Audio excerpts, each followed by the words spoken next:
As Christians, we believe that the Word of God offers counsel in times of uncertainty, comfort in times of fear, and courage in the face of sin. Yet in those moments when we find ourselves overwhelmed by a situation in life, when our physical body just seems to disengage or lock up, we're rarely prepared to draw from the well of Scripture to meet those challenges.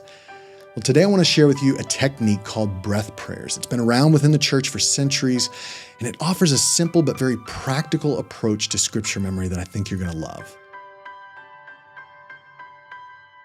Hey there, my name is Josh, and although I personally have a passion for extended memorization of Scripture, which means I love to commit entire books of the Bible to memory, I realize that in day-to-day life, the most powerful tool I have at my disposal is usually a single verse. I also recognize that there's often a disconnect between what I know in my head and the physiological response of my body. In other words, while I may know and believe that God is in control, that doesn't necessarily stop my body from having these feelings of anxiety, of fear, and depression. And I know I'm not the only person who experiences this. Perhaps you know exactly what I'm talking about.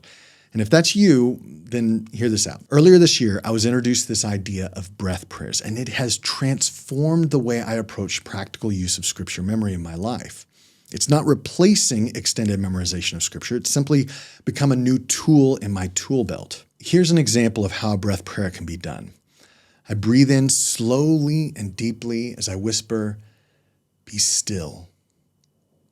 I hold my breath for an intentional pause as I focus on that verse from Psalm 46.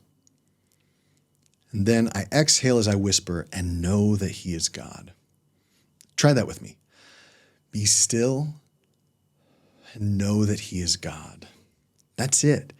I know it sounds ridiculously simple, and it is, but the power of breath prayer comes in recognizing that the Word of God has authority not only over our thoughts, but also over our physical body. As it says in Hebrews 4:12, it is living and active, sharper than any two-edged sword, piercing to the division of soul and of spirit, of joints and of marrow, and discerning the thoughts and intentions of the heart.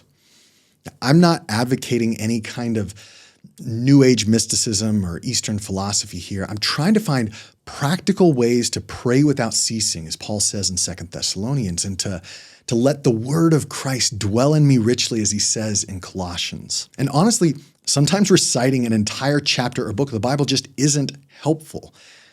You know what is helpful to calm both my mind and my body when I'm feeling particularly stressed at work? My soul finds rest in you alone. That's directly from Psalm 62. Or perhaps when I'm tempted, I recite, "Resist the devil, and he will flee from you." That's from James 4. Or during those moments that I fear, I can remind myself, "When I am afraid, I put my trust in you." Psalm 56. Notice how your body responds as you're doing this. My heart rate decreases. My mind stops racing. Again, the purpose of the breath prayer is to pause, to reset your body, and to intentionally focus on the words and the promises that God gives us in Scripture. You know, there are 71 times in the book of Psalms where we are invited to pause, to reflect and pray. That's the word Selah that you'll find usually in the middle of a psalm. Stop, be still, and know that He is God. What's neat is that the breath prayer is a type of Scripture memory that anybody can do. You don't have to have this like super memory, or you don't have to know the Bible inside and out. In fact, I went through and curated a short list of different verses that could be used as breath prayers for different situations in life, whether it's when you're anxious, whether you're tempted, when you're afraid, fighting for control, or even simply wanting to give thanks and praise to God. Go to BibleMemoryGoal.com/breath prayer. That's one word, breath prayer, to download the list and pick a few that you want to have memorized, ready to pull out and use when needed.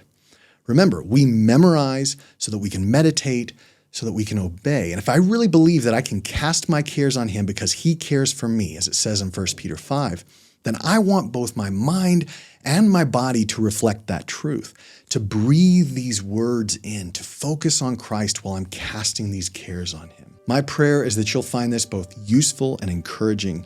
There's more details in the description below, and if there's a short verse from the Bible that you think would make a good breath prayer, please leave it in the comments so that we can all benefit from it.